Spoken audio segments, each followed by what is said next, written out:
Değerli konuklar, sevgili izleyicilerimiz. Well, distinguished attendees, welcome to our webinar titled Feature Right Now, Here and Right Now. Well, we say feature right here, right now, because forecasting, understanding, getting prepared for the future, being able to see business opportunities, business models, governance structure of feature from today, it has become simply a pivotal and critical aspect. Hasn't that always the case? Yes, that was. In 1997, in an article published in Harvard Business Review, we said that there is not a single feature, but rather than that, there is a series of feature or sets. So rather than focusing on a single and monolithic feature, we need to be able to consider how we can simply actually work with those different sets of features at play and how we can get prepared for those features. So if I'm not mistaken, it was in 1997. So since then, it has almost been 3 decades, and still this simply this unclarity has become even more exacerbated, and we see the higher importance of the iterative work. And the most important aspect is that the frames which can make sense of those are becoming more and more important. This is what we're going to be looking at today, and again with the expertise of the distinguished national and international names, what is awaiting us in the future in terms of governance, this is what we will be focusing on. So before we proceed with the webinar, I would like to take you through some of the simple housekeeping rules. So if you want to ask us questions, dear friends, so please use the Q&A tab. I will be simply following them on my tablet, and as to the best of my capacity, as much as I could, I would be posing the questions to our distinguished panelists. Resources have become sort of actually our unique selling proposition. We have great resources.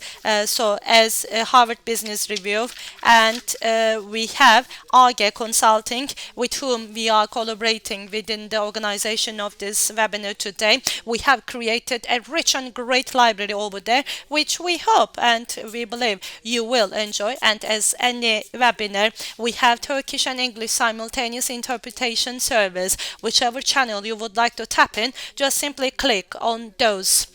Interpretation. I'm sure you have already figured it out, but if you would like to follow the Turkish sections in English, please click the button and then you will be directed to English section.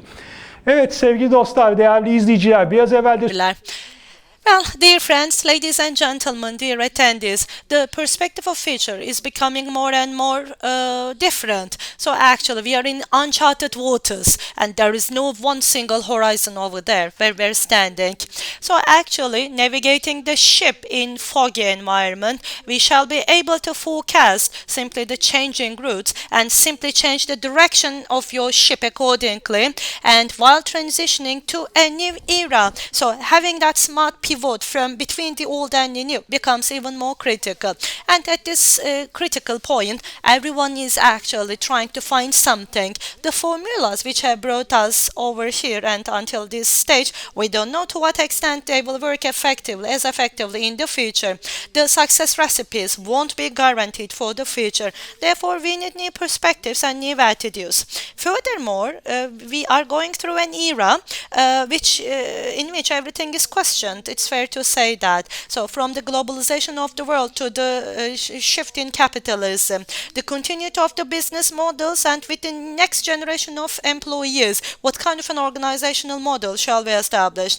Well, in every domain, we are seeing paradigm shifts in which we see there are structural changes. Such challenges, such assertive challenges are actually, or difficulties are actually simply imposed on us, and it's very important to live in 2 dimensions. So simply with our today's muscles, we shall be able to respond to today's news, at the same time designating the future and simply being able to pave the milestones which are going to the future from today. So actually, decision makers, business leaders, so shall have to live both in today and future back shall be the attitude in this respect. I'm not sure whether we shall call this coming from the future retrospectively to today and simply doing it vice versa in the main axis. So this is what we are experiencing and seeing as Harvard Business Review as well.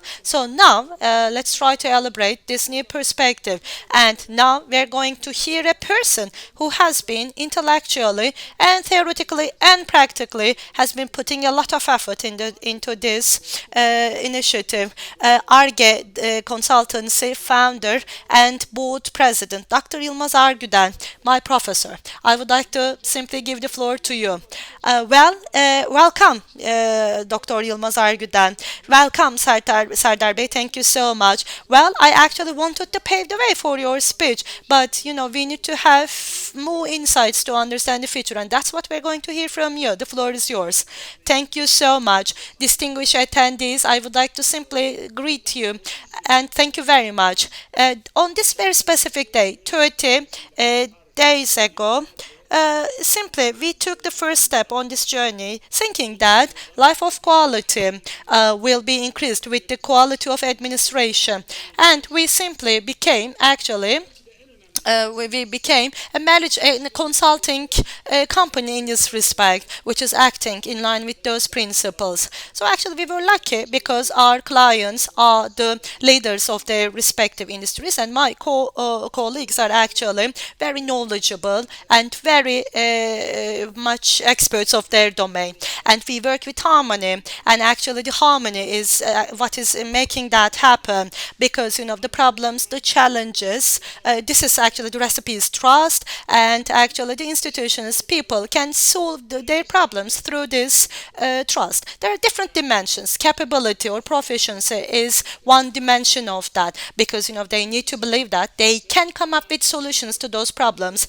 The ethical dimension is the second one. They should be able to think that the institutions they cooperate with will care about the simple confidentiality and the sensitive and the ethical dimension of those issues, and we are more than honored and pleased to be delivering in that respect. So I would like to take this opportunity to thank our employees and the leaders with whom we were lucky, fortunate enough to work, because every problem which has been solved out, every system which has been just created is not only something that we help people in terms of it or we deliver, but we at the same time we happen to be learning from those. It's exclusively mutual learning.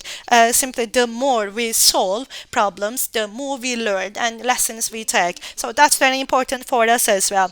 Since day one, for 3 decades, we have made use of great policies. The first one is from day one, 1 month every year are actually committed to the expansion of the intellectual capital. So both learning and also through webinars, speeches, and publications, we're trying to simply support the social development. That helps us not only be afloat and stay up to date, but to be knowledgeable about simply the current trends or approaches, but also very much simply actually creating a value and supporting our clients in this respect. The second policy, which has been very significant, and back then, probably for those days, it has been a very innovative one, development of the social capital and simply doing service simply to the community. We decided to reserve 1 day out of week for the social work. So it's not only simply setting aside some time, but it's always testing ourselves in terms of how we're doing, in terms of the contribution to the social development. So 1 day of volunteer work every week, what kind of deliverables we were able to provide, and simply making sure that that is considered in the annual performance review. And that really supported us greatly, both in terms of our social reputation as well as simply making use of and enjoying so many different opportunities in the establishment, in the management of so many different NGOs, in the development of their internal and external processes, but also in terms of simply coming up with the notion which they would like to underline, simply for that purpose, development of the reward mechanisms. We had the opportunity to be involved in so many different initiatives. And we have a number of very critical points in which simply we are addressing a certain notion. But first of all, the strategy. I mean, which direction we're going to go towards. First of all, we need to make it crystal clear, because everything at the end of the day boils down where we would like to head towards. And the second thing is doing the right thing. And simply we would like to do the right thing, do the right work. And even though we identify that, but we don't simply reflect the quality processes to whatever we have identified to do in the first place, then it's no good. And in addition to these two, sustainability is very important, which goes through the institutionalization, simply prepping up the institutions for the future. As we heard from Serdar Bey, not only managing today, but also managing future. That's what we would like to strive towards.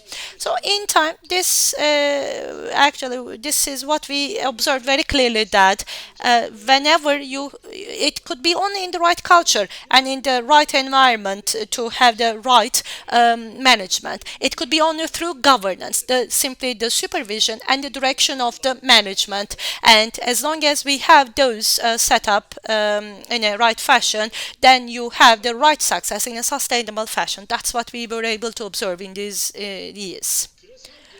So, global developments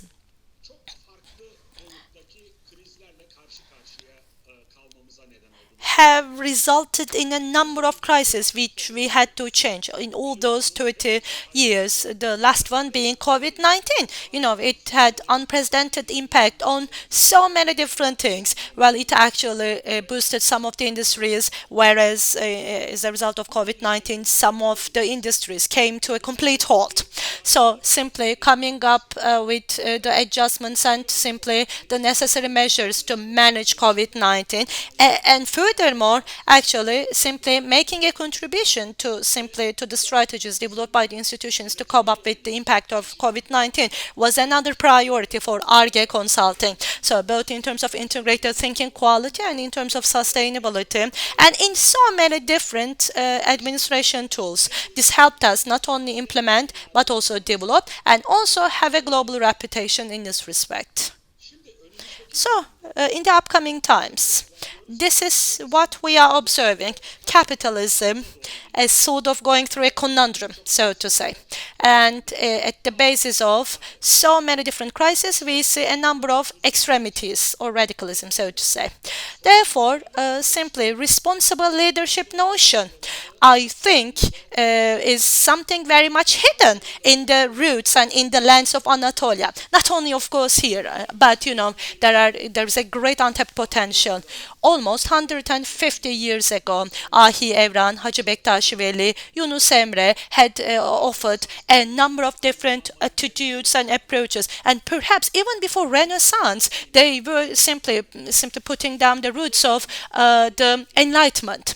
Well, first of all, Ahilik culture. Actually, this is very much the culture of solidarity combined with mastery, and simply the Ahi community, which could be defined as Turkish Islamic Guild, is very much simply offering the combination of the arts and simply the ethics. So actually, there is a saying in Turkish, simply put someone's nose out of joint or run rings around. For example, that could be explained as back to those times, Turkish Ottoman Guild times. Whenever a master was deemed unethical, his shoes used to be suspended from the roof, indicating that he no longer was able to operate within that community, which means that we have a collective responsibility. It's not only a business or leadership responsibility, but ethical and social responsibility, cultural responsibility. Yunus Emre has a saying, well, if you only care about the world, then your troubles are going to be as huge as the world. So it is actually very much about the fact that rather than simply being concerned about your own short-term problems and only be concerned about your own interests and your stakes and world, you should should expand your horizon so that you care about the whole community, the whole society, the whole world, the whole environment, the whole humanity actually. So we are actually a book which is on sustainable success model, which would be published very soon. But I just wanted to give you a gist of it. Hacı Bektaş Veli says that if on your path you're not making use of your signs, then where you're heading is nothing but darkness. That's why we need science and technology and innovations. Therefore, creativity is the basis of simply the lives, and simply in order to increase the life quality, we shall be making use of technology and science, and we need to be always attributing great deal of importance to continuous improvement and lifelong learning.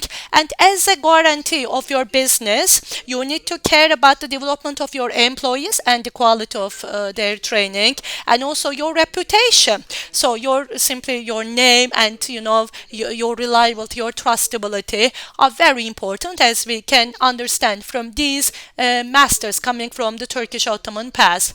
And simply, in order to celebrate our 30th anniversary, we have prepared Sustainable Success Model. The English version is ready, as you could see here. The Turkish edition will be published very soon. Those who would like to simply get a hold of a copy, please take a picture of this QR code. You're going to see a form, and please type down your address.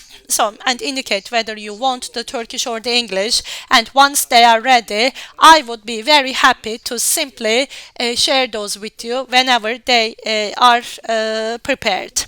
So, in a nutshell, for 3 decades, we have been working in order to simply elevate the standards. I would like to take this opportunity to thank all of our clients whom we have simply partnered, our team, all of our colleagues who have been working very responsibly and in an ethical fashion, and Harvard Business Review for simply this great webinar, for this great organization. And again, in the upcoming feature, I now would like to simply finish my words here, and we're going to have a great panel which we hope is going to be very inspiring for you as well. And CEO of European Quality Management Firm is going to be sharing the business excellence model, which is constituting the basis of simply the works over here. For example, in the automotive industry, Turkey's biggest export industry has been enjoying and simply making use of the developments over there. As a second component, how to win trust back, and transparency and accountability, that they are very much interconnected with one another. And for that, we have International Integrated Reporting Council director, Value Reporting Foundation, by the way, just happened last week. And we will have Dr. Jeremy Osborne, who is the director of IIRC, who will be talking about these important developments. And again, I will be responding to Serdar Bey's questions. And this sustainable success model, which we have drafted, which we have prepared for our 30th anniversary, is what I'm going to be simply touching upon throughout the panel. Now, without further ado, I would like to leave the floor to Serdar Bey. Thank you very much for watching us. Thank you very much, Professor. You have made things easier for me by providing a great perspective. By the way, at the outset, I made a quick introduction and skipped your anniversary. I would like to congratulate you again on that. You have been providing detailed support to many aspects of business life, including strategy and governance, and you have left many great works. You have created great works. I would like to congratulate your team as well. So, to better understand the change dynamics here and look from the perspective of trust, just as emphasized by Professor Arguden, and to understand how we can overcome the conundrums of the capitalist world to a more value-focused world, we need to address certain topics, and we are going to be joined by the representatives of two valuable institutions. First, we're going to have Russell Longmire, the CEO of the European Foundation for Quality Management Fund, and then now we will switch to English. Good to see you too. Thank you very much for joining us. And our next guest is the Director of International Integrated Reporting Council, IIRC, Dr. Jeremy Osborne. Jeremy, welcome to the program. I think you are muted, Jeremy. I cannot hear you. Just good point. Thank you. Thanks very much for having me. Very pleased to be contributing. No problem at all. Getting caught in the mute mode is the main trap that we all fall during these webinar years. So, Russell, without further ado, I would like to kick off with you. And as Dr. Yılmaz Erdoğan already mentioned, EFQM model has always been one of the pillars of development and quality movement, and it's one of the pillars of the success for many industries, even Turkey as well. But things are changing. We have been going through a tremendous change, and now we are talking about some major changes that corporations face today. And there are lots of challenges are coming for the future as well. So when you look at the definition of performance and those challenges, what kind of a picture do you see? How can we redefine the term of performance in the age of rapid disruption? Thank you for the question. That's a tough question. I think if everybody knew the success to what performance is, then they would all be very, very successful. I think you know, the big companies in the world are very good at handling disruption. They're very good at managing change. And I think we're coming to an era now where we are wanting companies to show more than just profitable return. 30 years ago, when we started our model, we were very interested in organizations and their contribution to society. And I think that has become more prevalent in the last 2 or 3 years, and will continue to be so.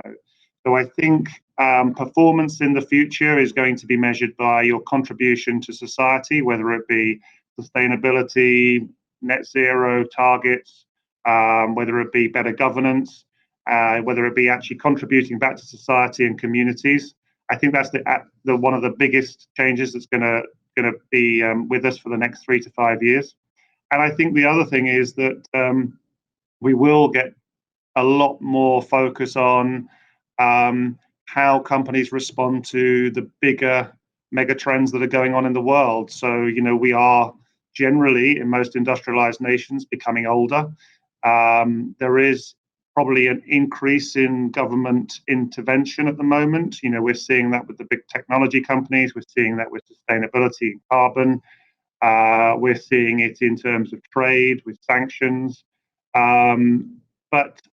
I think they're the main differences, and I guess for all of us, and it's always been there, which is the ability to manage change and transformation, and really measure the success of that, whether it be innovation or whether it be technology or whatever, but to be able to really measure how much difference innovation makes.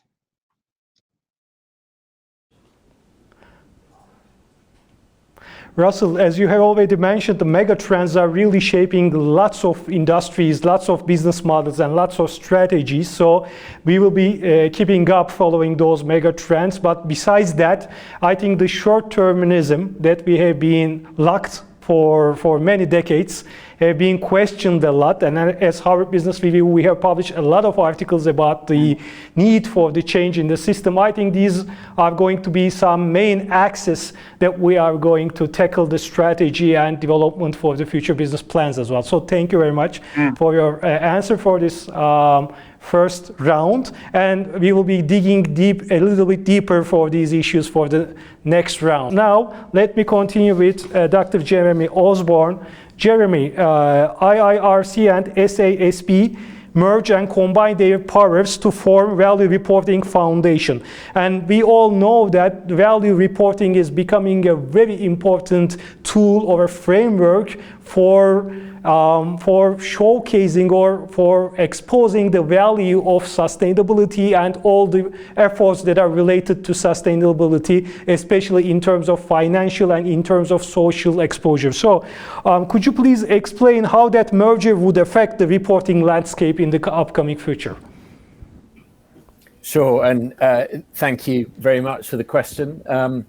The International Integrated Reporting Council and SASB merged a few days ago, at the beginning of June, to form the Value Reporting Foundation.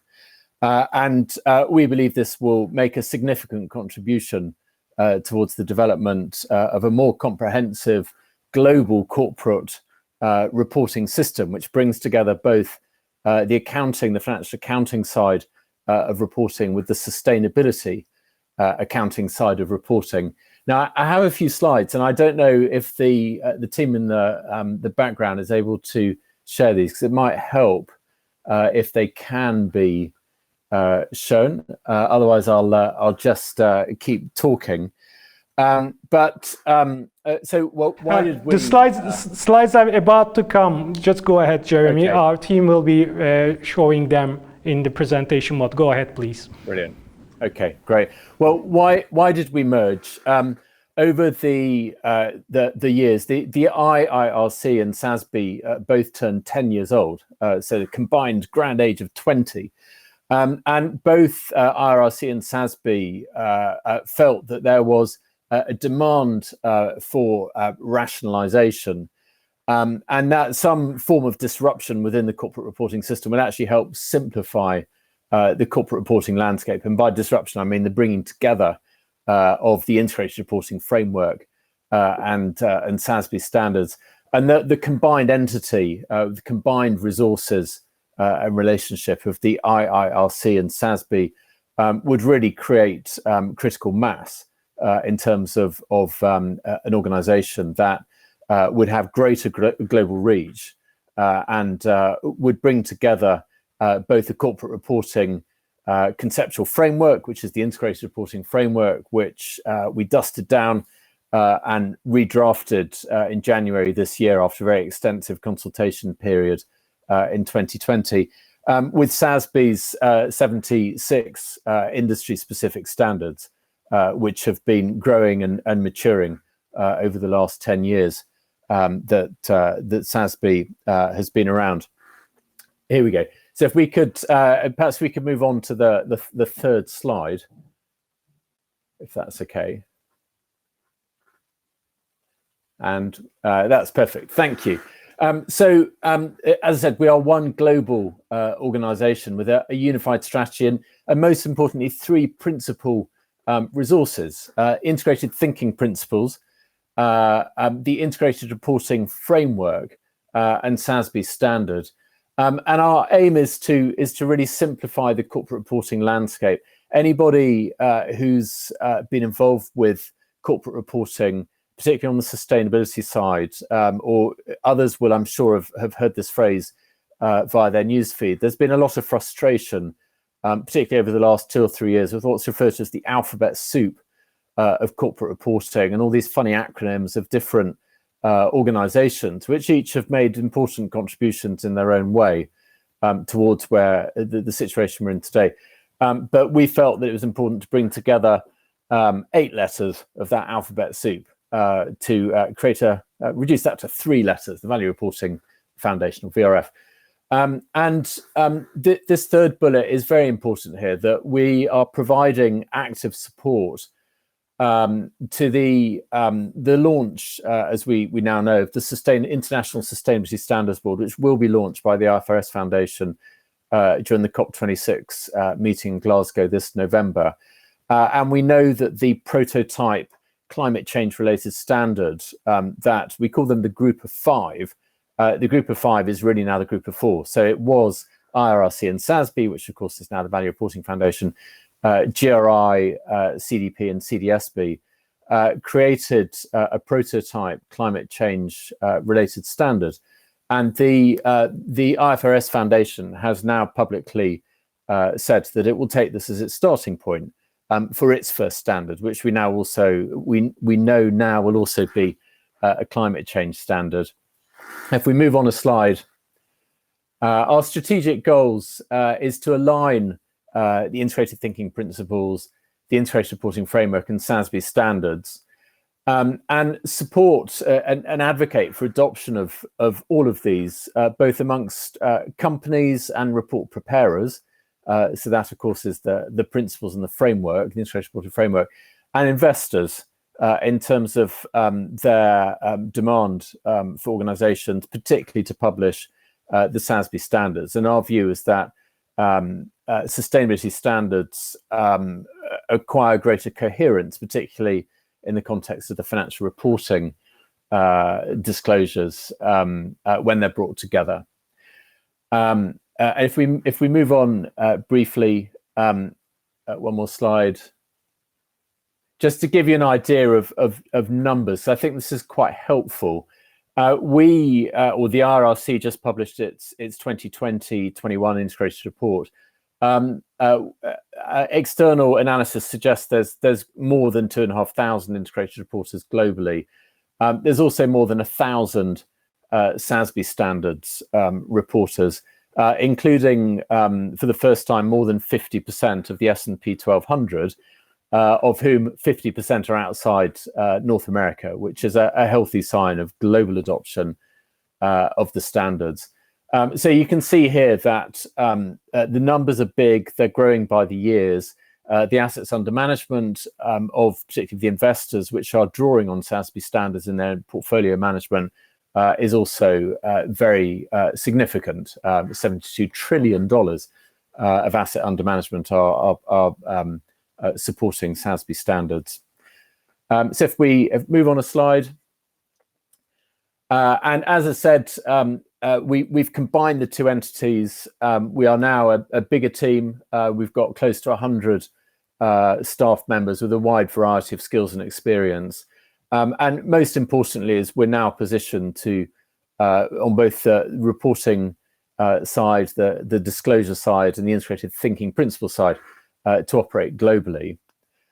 If we move on one more slide, over time, what you'll see, and hopefully you'll become familiar with these, are the three products. And if we just move on a slide, you'll see in all future publications that we do that the integrated thinking principles, this nice calm green color. If we move on another slide, the integrated reporting framework will be presented in sort of sky blue. And then if we move on one more slide, the standards will continue to be the SASB red that you'll probably be familiar with. And then just one final slide in closing, really in introducing the Value Reporting Foundation. I hope it's helpful to do this because we are brand new. And I know I was introduced as Director of Business and Stakeholder Engagement at the IRRC. My job title has changed. I'm now Director of Corporate Engagement for the Value Reporting Foundation. But this slide really tries to encapsulate what we're trying to do with the combined entity. And it's really all about decision-making and supporting both business decision-making on the left-hand side. So again, this is the report preparers, the integrated thinkers, and supporting their sustainable allocation of resources in the interests of creating sustainable value for both shareholders and stakeholders. And on the right-hand side are the report users and consumers in the form of investors. The purpose really of the SASB standards, the industry-specific standards, is to support investor decision-making to encourage their portfolio management in such a way that they rebalance their portfolios towards long-term sustainable value creation, and drawing on SASB standards as a critical input for that. So the decision-making is really one of the central tenets of both of all three, the integrated thinking, the integrated reporting, and the SASB standards as a movement. And in bringing these together, our hope and ambition is that we unite both ends of this spectrum of the business decision making, the investor decision making within one organization, the Value Reporting Foundation. So let me pause there, and perhaps you can switch off the slides, and I shall ad lib as necessary. Thank you very much, Jeremy. Thank you for this very broad introduction of the new body. And it seems that standards is going to be the talk of the town for a while, because as Harvard Business Review, we have been writing a lot of articles about bringing standards for showing the performance of sustainability and all those impact-related initiatives within the corporation. And the main problem is going to align them with our present KPIs, present measures and other things. So at the end of the day, I think standardization is going to be the killer part of how we're going to progress in this never-ending journey of sustainable strategy. Thank you very much. And now I am shifting to Dr. Yılmaz Ergüden. Yılmaz Hocam, this is your 30th anniversary for the ARGE consulting company, and you have been working a lot about many issues from strategy to sustainability to governance. And for the last 30 years, you have done a lot of work with the help of civil society, with the help of other bodies and other corporations. So you now brought all those experiences into light with the book, the Sustainable Success Model book. So just tell us a little bit of how this book shaped and how these experiences contributed to the SSM model. Thank you, Serdar. Basically, we think that resolving the problems of short-termism that the capitalism has brought recently requires us to shift our vision in many different dimensions. First dimension is probably time dimension, that we should not only be focusing on the short term, but also in the long term. Second dimension is the types of resources. We should not only be focusing on financial resources, but rather on a wide range of resources, such as the intellectual resources, social capital, physical capital, environmental capital, but many different areas. Because in order to create value, we have to utilize all these types of different resources, and not all of them could be purchased financially overnight. Some of them you have to develop. And third, you have to broaden your perspective to include all the stakeholders and the impact that you create on the stakeholders. From an economist perspective, you know, there's a terminology called externalities. Externalities are issues that do not reflect on your balance sheet, and therefore many business decision makers ignore in making their decisions. However, if you ignore the externalities, they come back to haunt you over a period of time. Having a vision is having the foresight to see the invisible. If you can see the invisible, you can achieve the impossible. However, success is about dedication. If you define your purpose and visualize how the future you want to look like, and have the passion to put in the effort, the probability of realizing that vision increases. Yet, a vision without the necessary resources and effort to support it becomes only an illusion. When you talk about leadership, it's about assuming the responsibility to translate a vision into reality. And that requires mobilizing others' resources for your vision.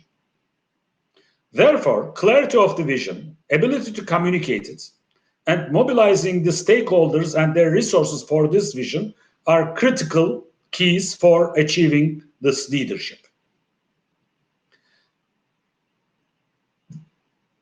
This is why incorporating the impacts that your organization creates, willingly or unwillingly, on all the stakeholders becomes a very critical issue in having a sustainable success.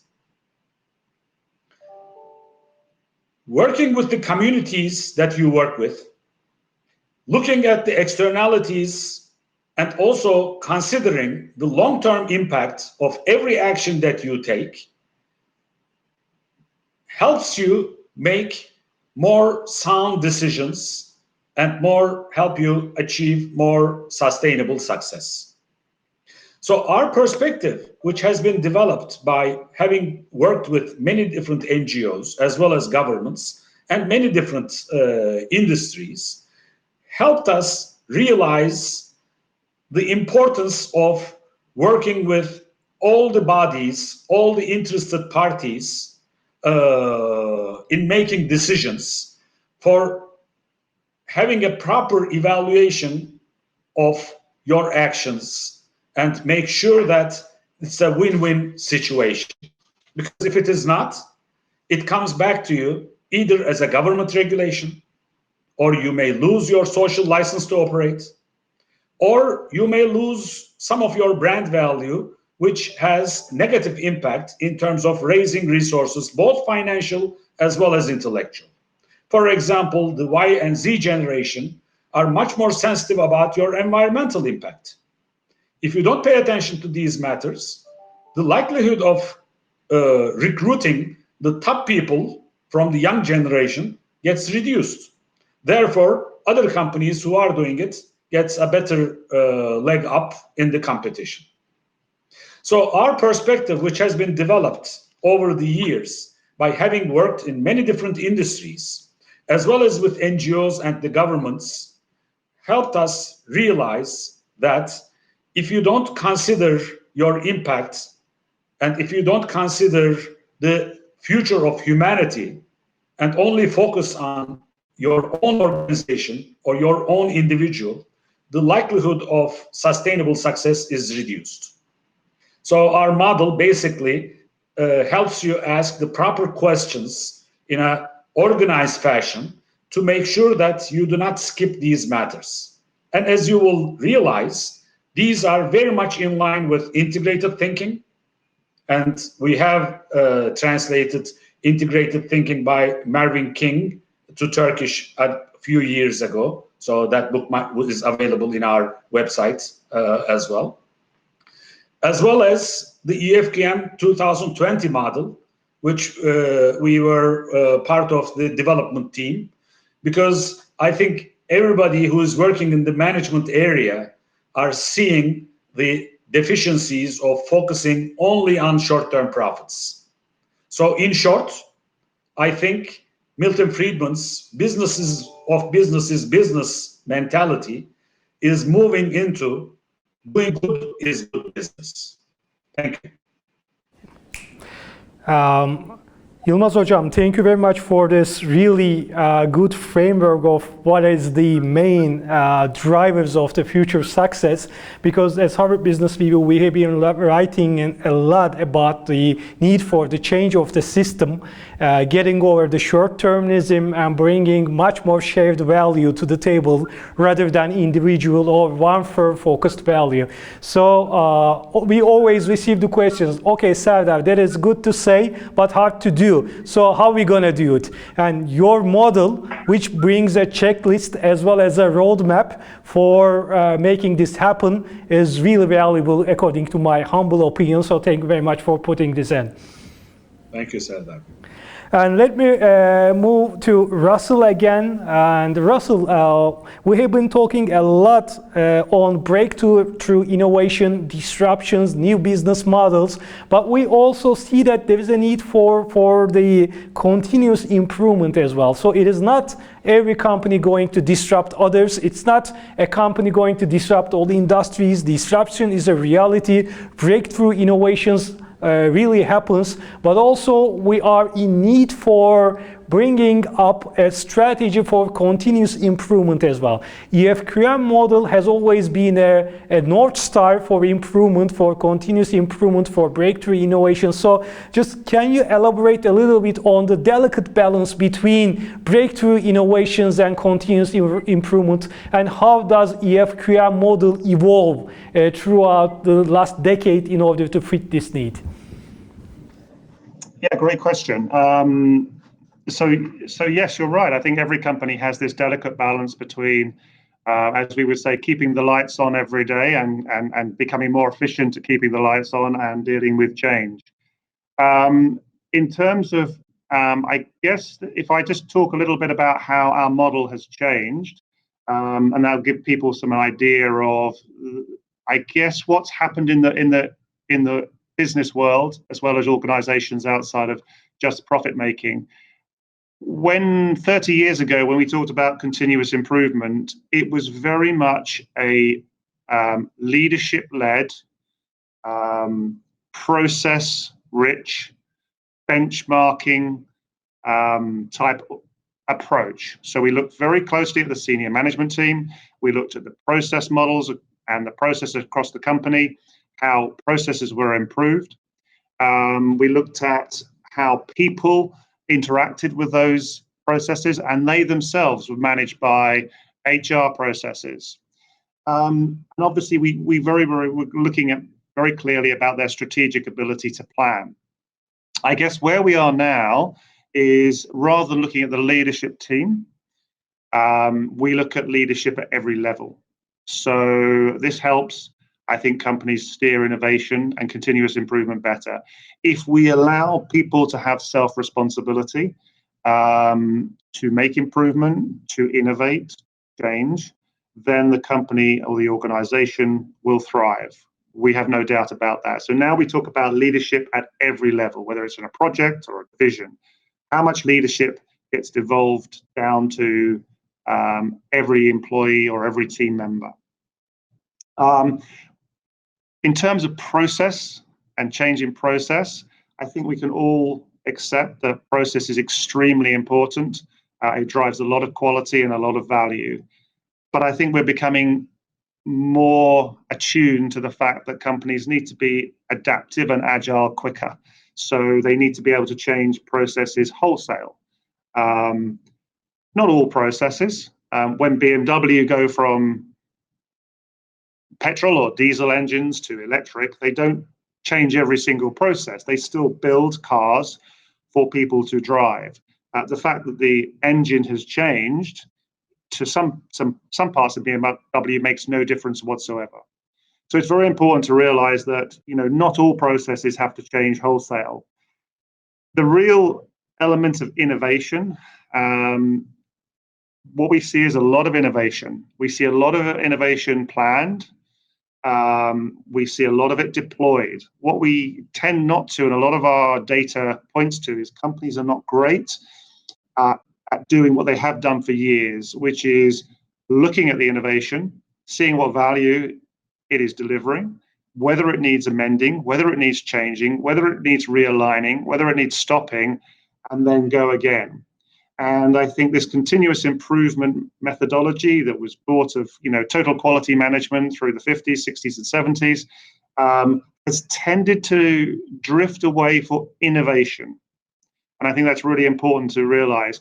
What we find is a lot of organizations are very, very good at planning and deploying new ways of doing things. But for some reason, they've left behind some of their disciplines around continuous improvement. I think the other thing that really helps companies align innovation and continuous improvement together is having a single purpose with a very proactive culture behind it. If your purpose, why do you exist as an organization, is known by everybody and everybody can fall behind it, then this gives every process, every innovation, every decision, every initiative, at least a measure of people saying, is this why we exist? Are we doing this for our existence, to keep giving value to all of our stakeholders, the broadest level of stakeholders, not just our financial. And I think it's been mentioned before by Yilmaz and Jeremy, which is this idea of the future. It's very easy to talk about innovation, but actually it's not about today's innovation. It's about, what are we going to be doing in 5 years' time, 10 years' time?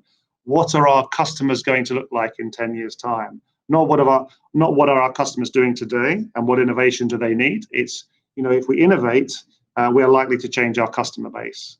And that's a really big, that foresight, that planning ahead, using whether it be predictive analytics or AI or just a lot more sort of pre-mortem type thinking. It's going to be really, really important to ensure that it's not just you're innovating today, but you're innovating for 10 years' time.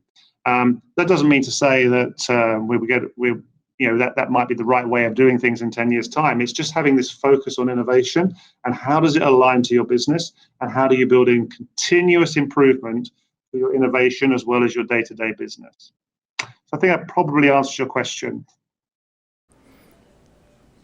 Thank you, Russell, very much. Thank you very much. Really appreciate the different angles you brought. And it is really very important to understand that continuous improvement with breakthrough innovation, they should coexist. So it is not something that will overlap.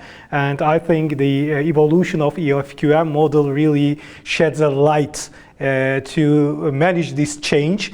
Speaking of managing change, I think it's a really important topic to discuss, and I will be digging a little bit deeper in the next round with you about how EFQM model helps people to manage, especially leaders, and as you have mentioned, leaders at every level to better understand and manage change. So thank you very much. And now I am shifting to Jeremy.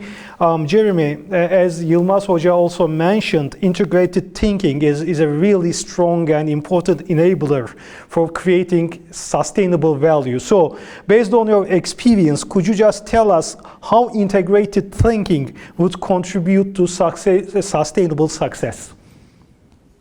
Great. Well, thank you. It's likewise an excellent question and one that we've been giving a lot of thought to over the last 10 years of the integrated reporting movement.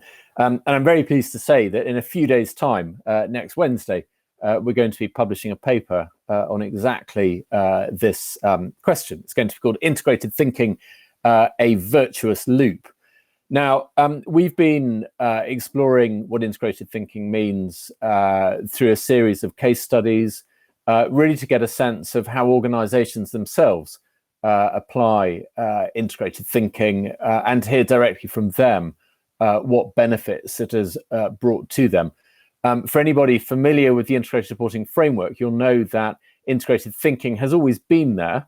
And in the early days, it was very much presented as cross-functional working and a means to break down the professional silos that have developed within organizations. And one often sees this in the reporting process where perhaps, I don't know, the head of risk management has never met the head of corporate reporting, or they only ever really meet during the annual corporate reporting process. And integrated thinking initially was really about breaking down those organizational silos to encourage companies to think about the broader objectives which both Yilmaz and Russell have mentioned, which is the creation of long-term sustainable stakeholder value, which from our perspective does include shareholders too.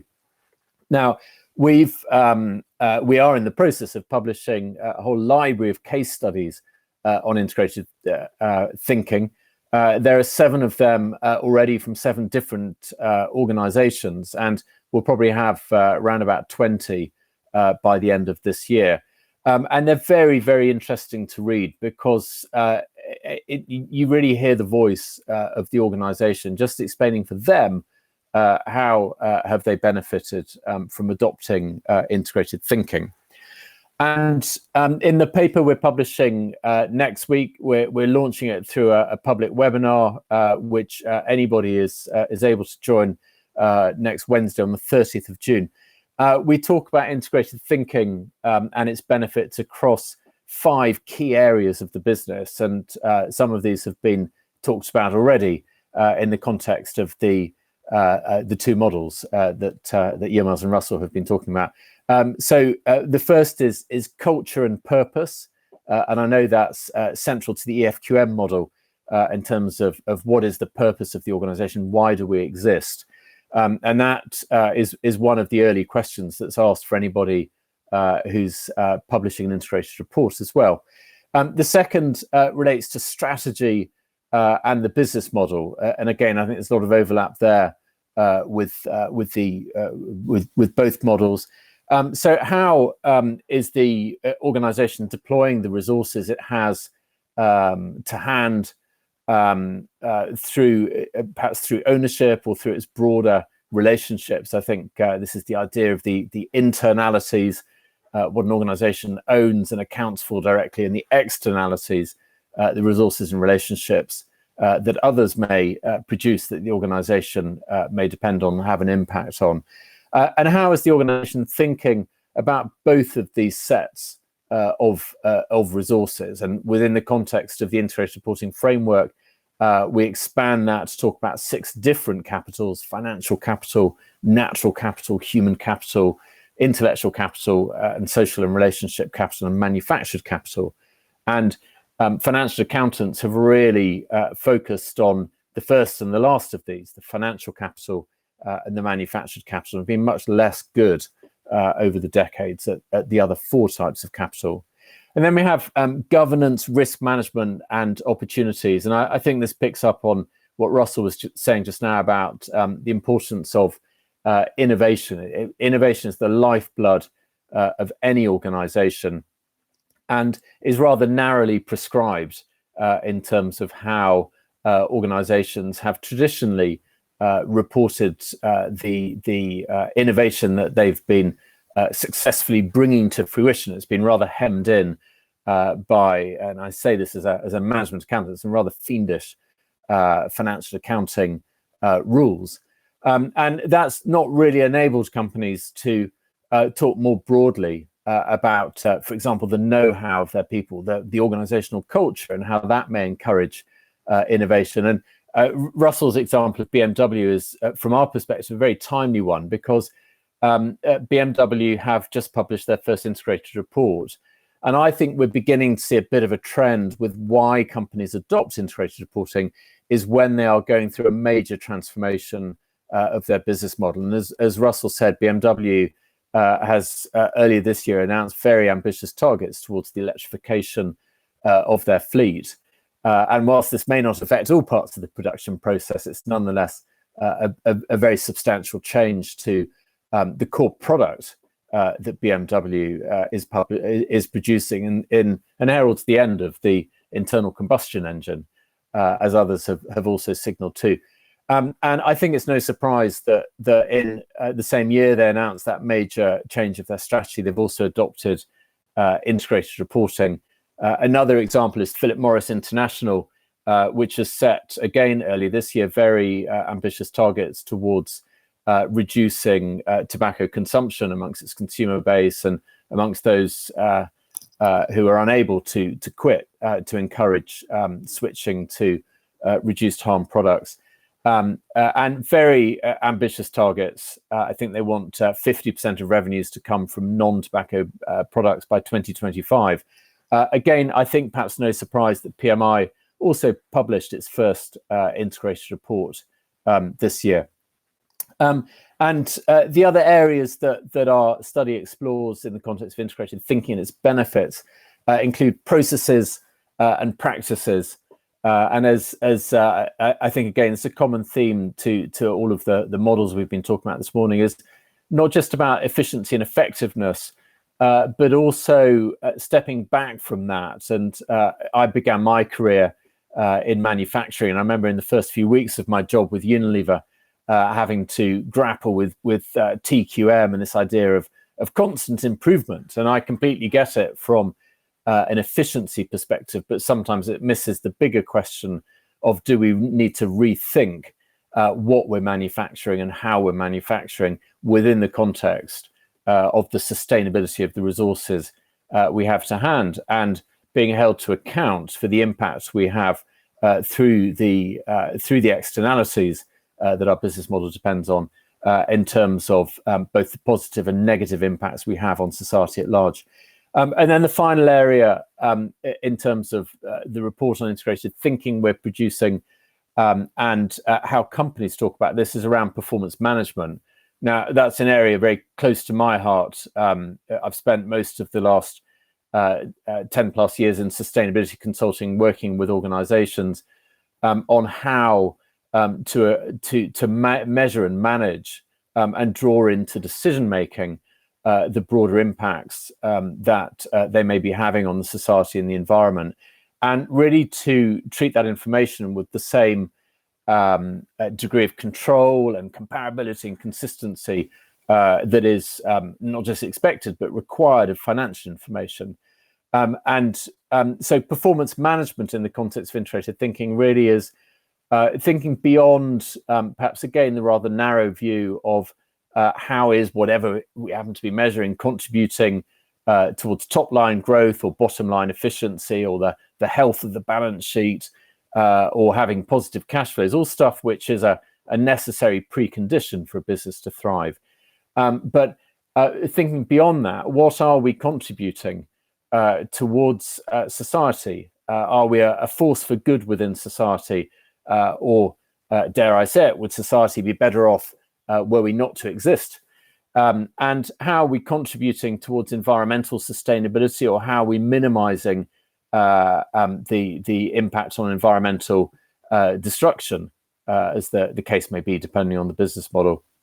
And integrated thinking really encourages, I think, organizations to make the connections between these disparate elements of how one thinks about how an organization is constructed and managed on a day-to-day basis, always within the context of the sustainability of the organization and the sustainability of the resources and the relationships on which it depends and which it impacts, and not just thinking about the environmental sustainability, but also broader impact on society, intellectual capital, etc., etc.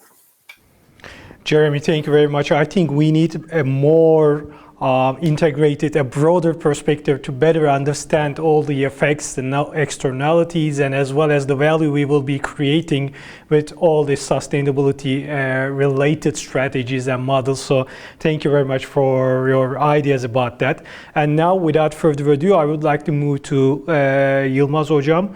Yılmaz Hocam, just give us a little bit of detail about the sustainable success model. What are some important elements or the pillars of the model, and how will they translate to success in the business? Thank you. I'll be happy to do so. I'll give a few lines that we are focusing on in terms of measuring and also showing a recipe for sustainable success. The first is clear and focused definition of purpose and value perspective. If you define your purpose and your value-focused perspective clearly, you can build coalitions around it much more easily. And so that's the first item. Second, in terms of focusing on your what you are doing, do not focus only on yourself, not me, but us, and gaining the trust of your stakeholders. This is extremely important as well, and this can be accomplished only by governance, stakeholder engagement, and understanding what's critical for them, because we all live in an environment where we need many different stakeholders for our survival as well as flourishment. Third, both at the board level as well as at the executive level, we need multidimensional, diverse experience, which means integrated thinking, diversity of mind, and having an inclusive understanding in terms of our workplace as well as our partners.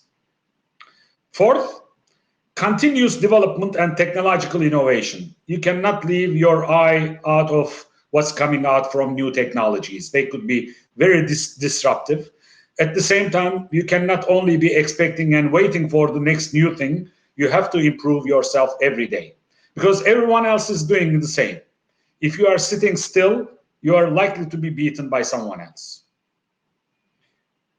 Fifth, there is no single path to business approach.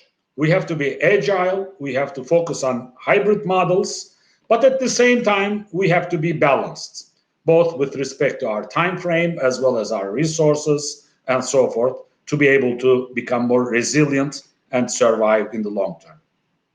We also think that corporate volunteerism, and especially focusing on the sustainable development goals for sustainable development, is very important because it gives you a much better sense and ability to connect with many different parts of the world, many different types of stakeholders more easily. I'll give you an example on this in a moment. And finally, we have to focus on the quality of life of all the people, both in our organization or who touches our organization. Quality and balance of life is important, and many people are becoming more aware of the importance of this, and that brings the resilience of the organization. This may be too much theoretical, so what I'm going to give you is an example of how such an outlook helps us solve some problems in a much more economic manner. Many corporations want to reduce their use of water because water is a scarce resource, which is critical for life. And if there is a drought at some place, all the investment you made in that community, in that region, become a junk. Either people have to move or other places, or you cannot operate there, or it becomes very expensive and so forth. So many companies want to reduce their water usage, which is a very good thing for the world. But if you're focusing only on your own water usage in a particular region, it might be quite expensive after a while to save additional liters of water. And generally, if you focus only on your own operations, you delegate this problem to an engineer who tries to identify the leakages and finds new technologies to reduce water use. However, if you assume the leadership at the top level and start looking at your whole value chain's utilization of water, then you may begin to incorporate water usage into your product design, and also your knowledge about how to use less water in your own operation, share it with your supply chain, and probably reduce water usage hell of a lot more significantly than what you would be able to do yourself in your own corporation. Because you may not have full control of the full value chain, but having that focus provides you an opportunity to make much more good for the world. And finally, if you focus not only on your own value chain, what you can control, but rather focus on what is important for the people who live in that place, which means how can I improve the water usage in the water basin that I'm drawing from? If you start asking this question, if you take a helicopter view, you will probably find much more economical and much more effective solutions. One company did this and realized that only by helping the agriculture utilization of water to measure their usage and how their usage has an impact on reduction of the level of water, they could save tens or hundreds of times more water than what their company was using. So this understanding of sustainable success model tells us that look at the problem from not only your own perspective, but from the perspective of everybody who shares that particular resource, and try to identify solutions where you can help them. Some of it might be sharing only knowledge. Some of it might be making very minor investments to measure and manage it better. Some of it might be doing more collective work. Some of it might be working with the government for better regulation. So there are many different options where you can make a difference. But if you focus only on your own operation, after a while it becomes too expensive and the challenge becomes bigger and the impact becomes much smaller. If you have a broader perspective to issues, if you take the helicopter view, you can solve problems much more easily. So this is the understanding that the sustainable success model tries to promote. Yılmaz Hocam, thank you very much for bringing this on, because a very important professor in Harvard Business School, Rebecca Henderson, who works on sustainability, who do research on sustainability, really mentions that we need a holistic view in order to focus not to me now mindset, but us later mindset, which will bring all the stakeholders together to think on the resources. So thank you very much for bringing this in. Ladies and gentlemen, especially the gentlemen of the panel, as we are running out of time, to use time more efficiently, I would like you to use 3 minutes for answering the questions for this round, because I received a really good quality of questions from the audience, and I would like to spare some time for the audience questions. So gentlemen, please, very brief answers are required for this round. Let's move to Russell. Russell, one of the very important aspects of the EFQM model is it's a framework for managing change, and managing change is becoming harder and harder day by day. So how does EFQM model help leaders or decision makers at every level to manage change effectively? Okay, quick answer. The first thing the model does is actually benchmark where you are today. So it doesn't give you a biased view of where you are. It's not your view of where you are. It's an index that's been used for 30 years. So the first thing before you manage any change is really identify where you are in the organization, and how you're performing. The second thing is, obviously the model gives you huge areas of improvement, and that gives you some sort of target. And I think it gives you a framework by which to manage that change. We could talk obviously for a long time on change management.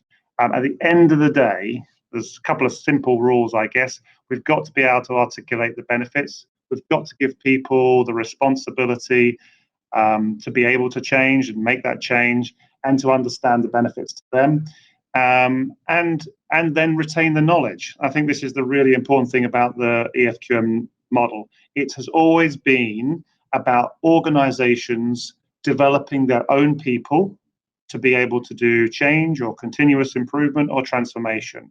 So we empower that organization to train their people, to use a tried and tested framework, to use a scoring system, to use a maturity of, plan, do, check, etc. So we allow them to learn, and therefore they keep that knowledge within the organization.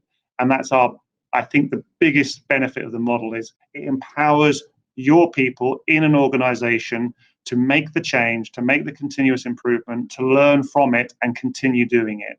And I don't want to dismiss consultants, but that's what it's all about. It's actually about making sure your people understand change. Once they've done it once, they'll be able to do it in the future. Thank you, Russell. A very brief but very helpful framework of how to understand managing the change. Thank you very much. And now I'm moving to Jeremy.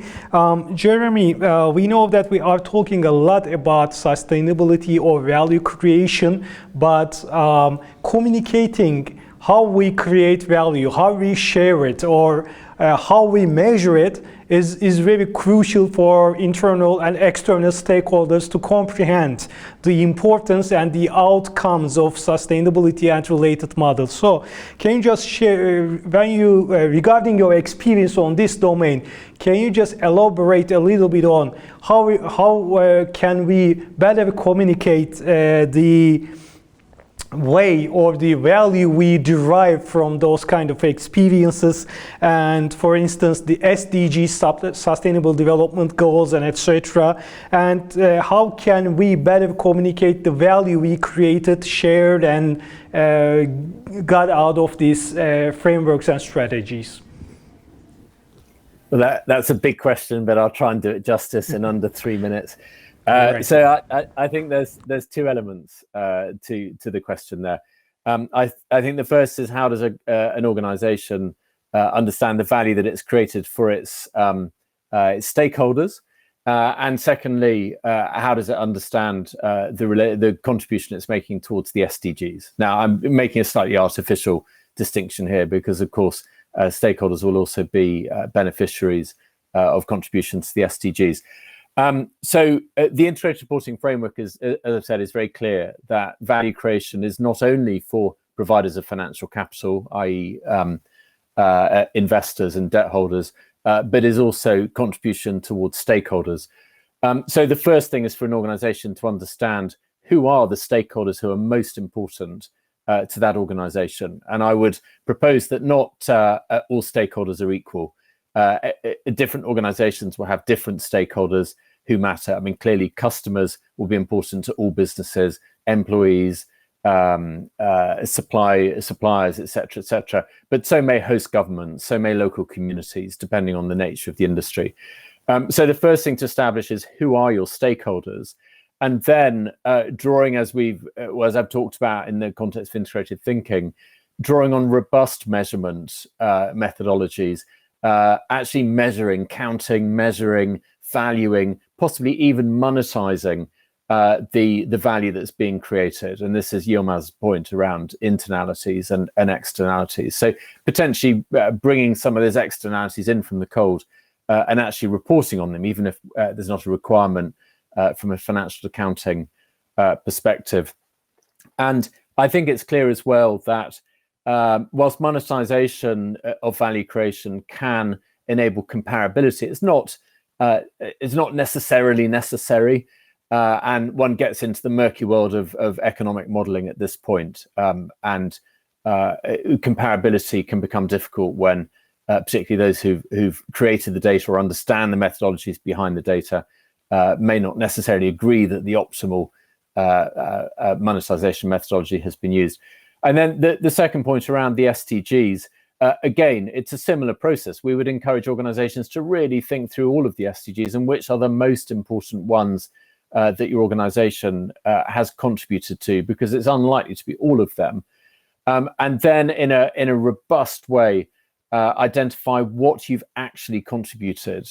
And I think the key thing here is, what have you contributed that's above and beyond what you would have been doing in the absence of any knowledge or familiarity with the SDGs? So how have you perhaps recalibrated your business model in order to optimize the contribution that you're making to the SDGs, even if that may have come at the cost of perhaps top line or bottom line value creation, in the interest of demonstrating that you are a responsible corporate citizen and thinking of those in the world around you, not just of your own stakeholders and of your own shareholders, rather.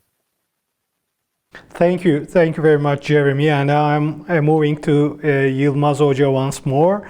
Yilmaz Hoca, while you were developing the SSM model, you had a sharp focus on integrated reporting, integrated thinking, and EFQM 2020 model. So can you just explain the reason why you have focused on those models?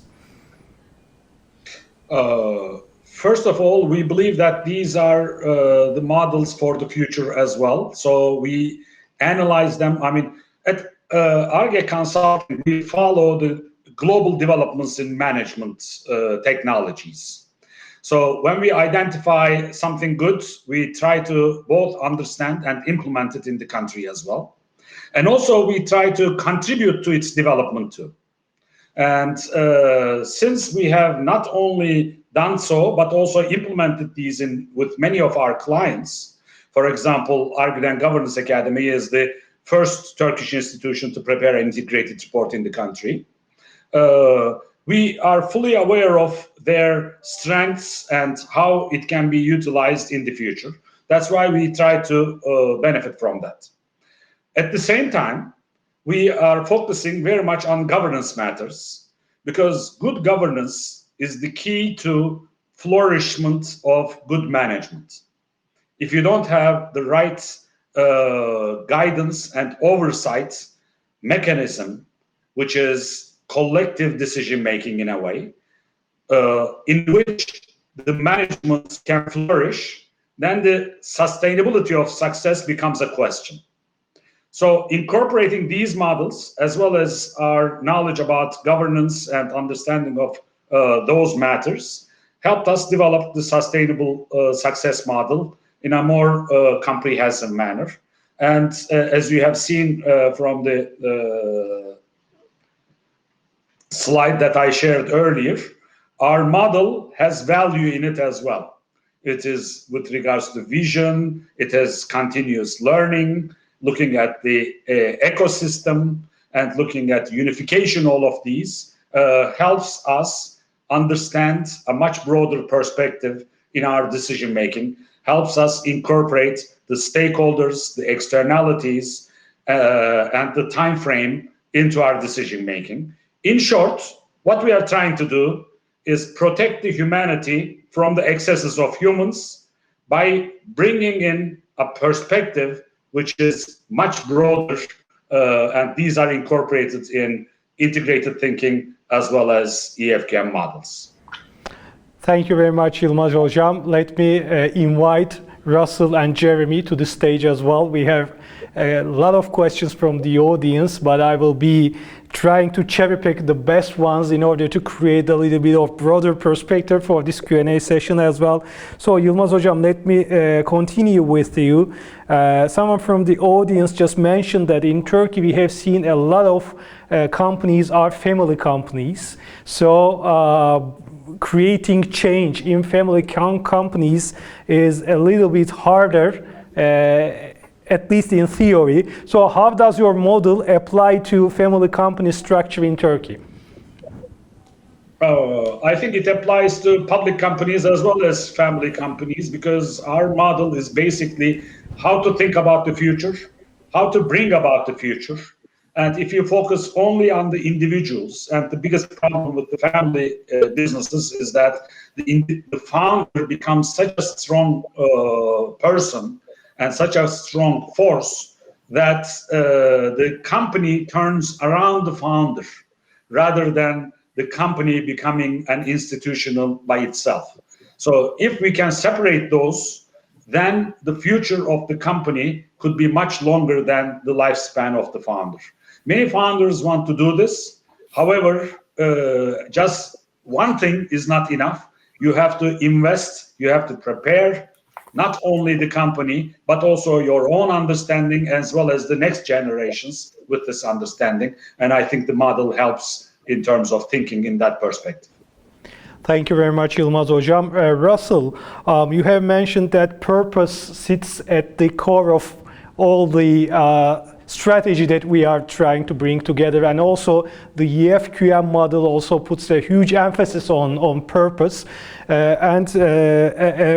Someone from the audience says that purpose is the buzzword for the last couple of years, but we have seen that top management decides the purpose and tries to cascade to the bottom. So do you think this will work, or what is the healthy way to develop and incorporate a promising purpose?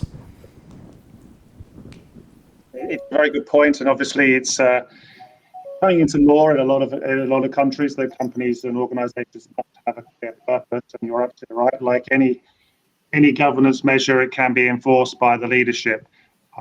It's very simple that if your purpose is going to be dictated by a few people in the same way as your strategy, in the same way as you manage your business, I think that's sort of the outlook that we've moved away from in the last 10 to 15 years. People won't want to work for you. Stakeholders won't want to supply you or invest in you.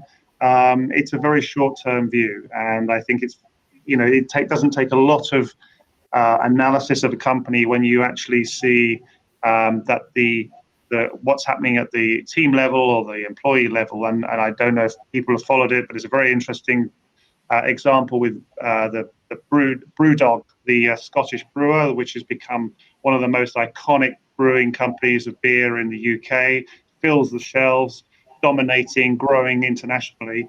And they were very, very fixed on their purpose, which was to disrupt beer and give everybody an idea of what good beer making should be. And it was owned by the people.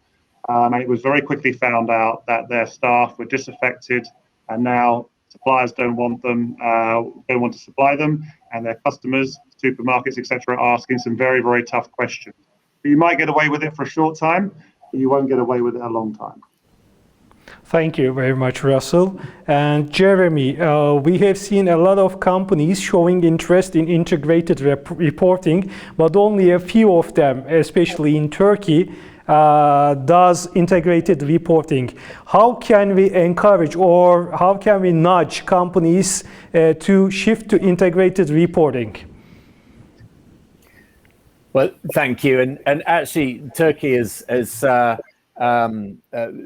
some great examples of integrated reporting over the years. So, for example, Guarantee Bank, BBVA, is a very vocal supporter of integrated reporting. Çimsa Cement, and a number of really leading financial institutions within Turkey. And I would just like to thank publicly the work of the Turkish Integrated Reporting Committee, ERTA. I know, Yilmaz, you've been involved with that over many years. It's a shining beacon of what a national integrated reporting can do in terms of encouraging adoption of integrated reporting. I think there's different angles to this. I think the first thing is I'd encourage anybody on this call to be curious about what they've heard in the context of integrated reporting, integrated thinking. Go to the website, the Value Reporting Foundation, download the framework, have a look at the integrated thinking case studies. It will give you a good sense of what it's all about. And it's very consistent with what Yilmaz and Russell have been talking about in terms of having a purposeful organization where the strategy is focused around long-term sustainable value creation for shareholders and stakeholders. So I think curiosity is probably the first thing I would suggest. Have a look at the integrated reports produced by some of Turkey's leading integrated reporters. I think most of the companies that are founder members, in inverted commas, of the RTA, of the Turkish Integrated Reporting Committee, also publish integrated reports. So look and see what your fellow countryman and countrywoman have been doing in the context of integrated reporting. I think the other angle is to think about how investors use an integrated report and what investors might be saying about integrated reporting, and incorporating into that reliable and consistently produced, they tend to be called non-financial indicators, sustainability indicators, etc., etc. We know that there is a movement that's gathering considerable momentum, and I think we'll see this continue to become the entrenched perspective view, particularly the other side of the pandemic. We hear we hear countries like America, like the UK, like the EU, obviously not a country, but talking about the importance of building back better. The EU Green Finance Initiative, for example, is vast in its scale, likewise in America. And in order for investors to know where their investments are likely to create the greatest value, but also the greatest sustainable impact, they need good, high-quality corporate reports with the necessary information. And the integrated reporting framework is exactly that. It provides the framework, the clothing of the report, and the SASB standards or their equivalent elsewhere provide investors with the bones of the report in terms of measuring impact.